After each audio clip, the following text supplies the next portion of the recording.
Let's continue today's discussion and continue the topic around decentralized finance and talk about how we can look at pioneering, unlocking Bitcoin liquidity. Ladies and gentlemen, please welcome up the founder and CEO, Mithil of Velar.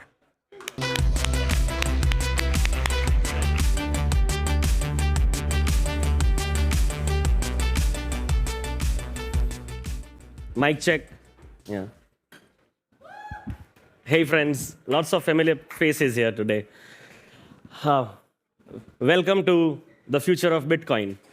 When I was thinking what to present for my 15-minute presentation, I was actually confused because as Bitcoin ecosystem, we have really taken off. The spaceship has taken off, but we haven't reached an escape velocity yet.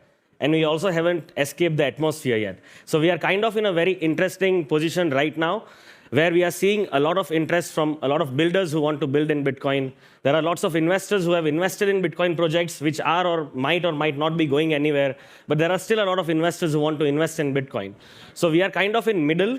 And I thought, let me play my role as one of the early founders in Bitcoin space and give all investors, builders, and users a framework of what's happening in Bitcoin ecosystem, what has happened until now, and where Bitcoin ecosystem is going using the Velar journey. And I also gave you enough time to see the good animation that our team has made here until now. So we are going to talk about 3 chapters, starting from why we built Velar, which would give you the philosophy of why we started Velar, why we started building on Bitcoin. Chapter 2 is what we are doing and what we have done until now. And chapter 3 is going to be where we are heading as Bitcoin ecosystem. So before Velar, I was running a hedge fund. And the USP of the hedge fund was that we used to give Bitcoin-denominated returns. So in the liquid hedge fund that we were running, we used to do perpetual contracts trading, but they were inverse perpetual contracts. And basically, Bitcoin holders would put Bitcoin with us, and they would want to earn more yield on their Bitcoin by using coin margin perps trading that we used to do, or inverse perps, as we call it. So what I realized very early in crypto was that there is always more demand for yield on Bitcoin. But it was all happening on centralized exchanges. Something fundamentally changed in 2022 when we saw a lot of centralized custodians fail, and people lost trust on centralized custodians.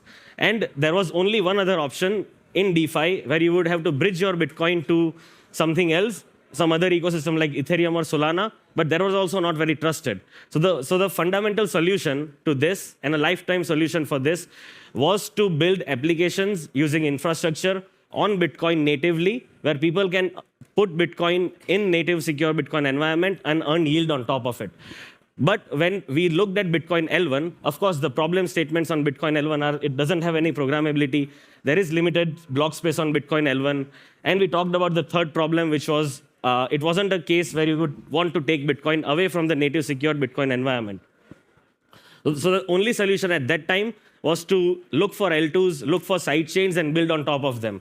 When we started Velar in early 2023, there were 2 Bitcoin L2s. There are over 120 Bitcoin L2s that I talk to right now, so we have come a very long way. But when we started Velar, from those 2 Bitcoin L2s, there was Stacks and Rootstock. We decided to build on Stacks, which was the bigger one at that time. Stacks had around 5,000 monthly active users, few $1 million in TVL, and 4 to 5 applications live.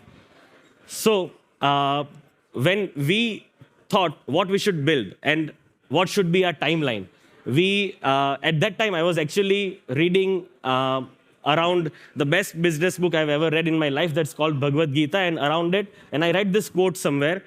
In the Vedas, they say Artha is about generating food by creating goods and services. By the way, these are the 4 versions of Velar that we have planned. And in the chronological order of Velar Dharma, Velar Artha, Kama, and Moksha. So while Kama is satisfying this hunger, in Dharma we consider the hunger of others, and in Moksha we outgrow hunger.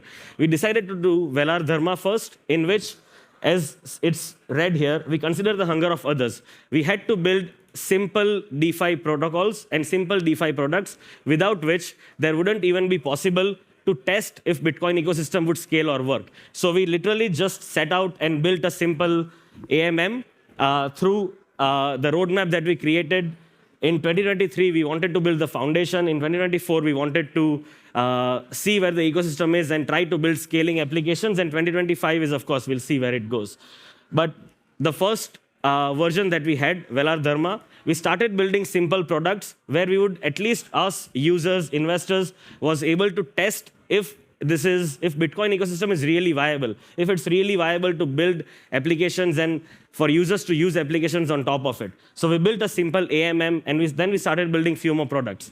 So talking about the AMM, early last year, we built world's first Uniswap V2 inspired AMM on Bitcoin.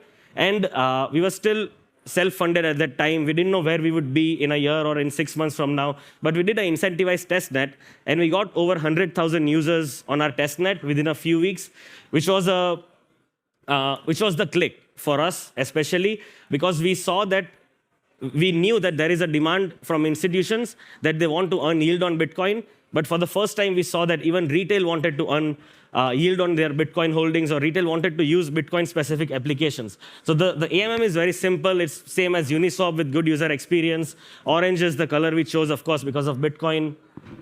When we launched the AMM, we also saw that many other people wanted to launch their projects on Bitcoin ecosystem as well, but they didn't know how to create a community. Some of them were first-time founders. So we also built a launchpad in the Velar Dharma version where people can come and launch their projects on the Bitcoin ecosystem. And then we realized one more thing. People wanted to launch projects on Bitcoin ecosystem, but they didn't know how to code. Or some of them didn't know how to write smart contracts. There are, of course, security issues with smart contracts, which would have issues in the future. So we built memestacker.com, which is a platform through which you can launch a meme token without having to learn to code. And then we realized that people who are launching their tokens, even through our launchpad, without learning to code, they also needed liquidity. Some of their liquidity was fragmented across different ecosystems. They wanted to bridge them from different ecosystems. So we built a bridge where people can bridge liquidity from Ethereum to Bitcoin-specific L2s. So our Velar Dharma was basically about building simple products and testing out if Bitcoin ecosystem would work or not. That took us more than a year. It was entire 2023 in middle of the bear market, self-funded, completely ran it. But we reached a stage where we saw a lot of Bitcoin L2s coming up. We saw a lot of people started to build on Bitcoin. So we decided it's time to move on to our version 2, which is Velar Artha.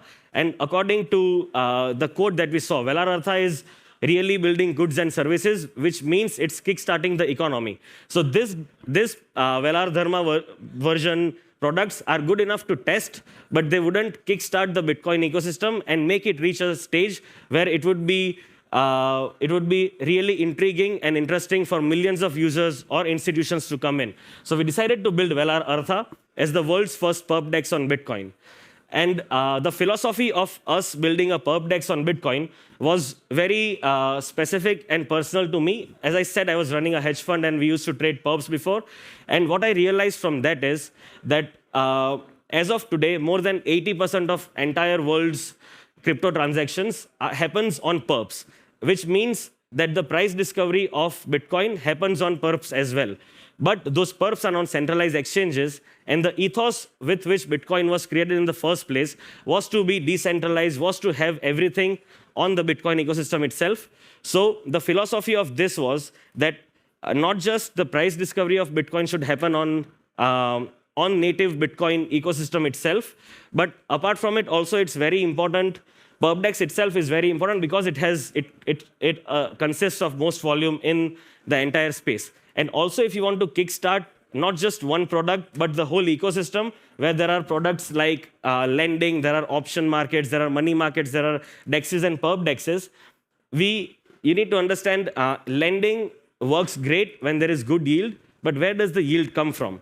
The yield comes from when people are ready to borrow the lended Bitcoins in a huge quantity. And the borrowing also happens on perps, where people trade leverage. People trade Bitcoin on leverage. So literally, PerpDEX is the source of where all the yield from an ecosystem comes from. That's why we decided to build the PerpDEX. If you see the current state of the market, like I said, the Binance future daily volume is around $45 billion, while the biggest PerpDEX in crypto right now DYDX is 1/100th of it. So the growth potential in decentralized space, especially on the Bitcoin space, because we were the first, was insane. And if you see the total wallet holders of Bitcoin right now, which is 53 million, less than 10% of those hold more than one Bitcoin, which means over 90% of these Bitcoin holders hold less than one Bitcoin. It's one of the reasons we decided to cater to the retail community before, because people who are holding less quantity in Bitcoin, they would like to earn yield. They are normal people, they are regular people like us. If they're holding an asset, they like to earn yield on top of it, which is like very normal. That's why we decided to go with the PerpDEX. So we are in between Velar Artha right now, where we built an extended version of our AMM. So it's an AMM-based PerpDEX built across multiple L2s. We started with Stacks. We are also live on testnet on BitLayer and Bob, which are great L2s. Shout out to them. In such a short period of time, the tech they have built is amazing. And we are focused this year to kickstart not just our own products, but entire Bitcoin ecosystem. And I think it's really important for entire Bitcoin ecosystem to reach a certain stage where we have sustainable yield, regardless of bull market or bear market, and we also have a set of products that people can sustainably use, including retail and institutions. This brings us to chapter 3. Chapter 3 is my most favorite chapter. I think that's what I think about half the day of, and I have thought about it for last 2 years, is where Bitcoin is heading. So we have to go 2 decades back when Web 1, by the way, I've heard of Web 5 now, which I have no idea about, but I'll take a step back. Let's talk about Web 1. When Web 1 was forming, there were few infrastructure protocols like HTTPS, ICP, there was www, and these infrastructure protocols, which even we use on a daily basis right now, but most people aren't aware of. These are the infrastructure protocols on which the entire internet today runs upon. But at that time, there was no way for these protocols to earn revenue. So, but there were application providers like Google on top of it. So, everywhere you go for any tech, there will be layers. So the base layer is infra layer. On top of it, there are application layer, and on top of it, there are users. So in Web 1, application layer platforms like Google or Microsoft used to fund these protocols because they didn't have any revenue generating mechanism, and they built the entire internet we see today. What difference crypto made was that the base infrastructure could launch a coin of their own, build a community around it, and for the first time, they were able to generate revenue. They were able to earn rewards for the work that they have done for building the infrastructure. So that was the difference between Web 1 and Web 3. But we went a bit over the line when these infrastructures, they started controlling the narratives. They started isolating each other as protocols, and they started also not just catering to the applications, but also trying to cater to the users, the end user, which are like 2 layers above them, and also try to control them and isolate them from other infrastructures. If we use this example for Web 1, it's very similar to something like there are 3 main infrastructures in Web 1, which is Google App Store, Play Store, and Windows. And it's like we have different social media applications for each of these infrastructures. It's like we have an Instagram for App Store, but we have something else for Play Store. It means if I want to change my phone, I'll have to change the application completely. This is what's happening in Web 3 right now. And this is one of the reasons I think Ethereum failed in scaling DeFi. So when I say ETH was the testnet, it's not because it's bad.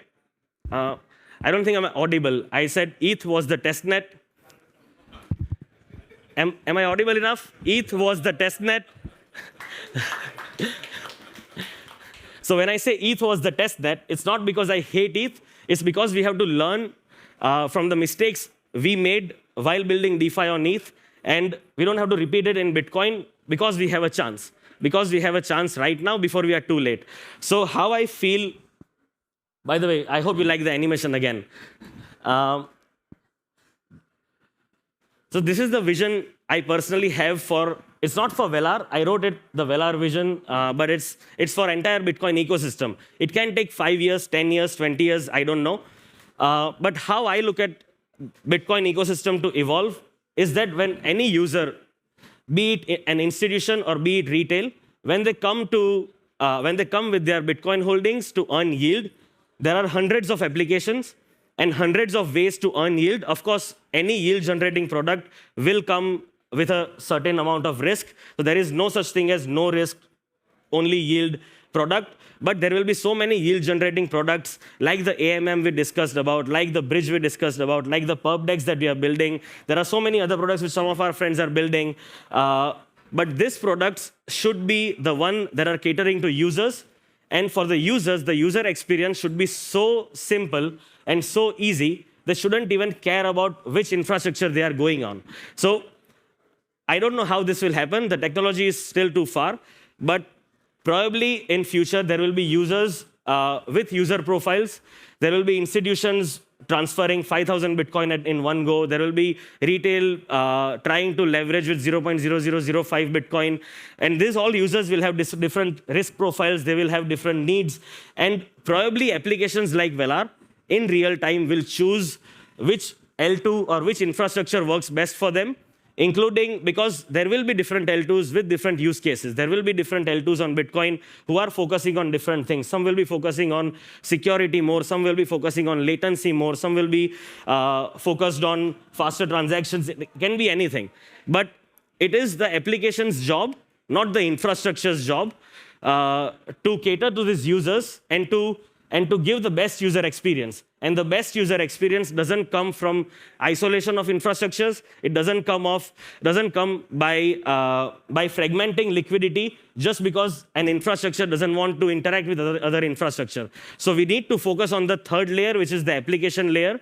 That's why we started Velar. And I think we should all work together, even as L2s. That's one of the reasons we work with a lot of L2s. And we try to convince them not to isolate themselves from other ecosystems just for a short-term win, but to think for the overall win of Bitcoin ecosystem. If we want to scale to trillions of dollars, if we want to scale to millions of users, we have to not fragment the liquidity. We have to not isolate the infrastructure like how Ethereum and other ecosystems were doing. I hope we see this future that we want to see. But this is what I think. Thanks a lot. I'm way over time, but thanks a lot for coming. It's a great few years ahead for Bitcoin, regardless of whatever happens. And you'll see us much more in coming weeks and months. Thanks a lot. Mithil Thakore.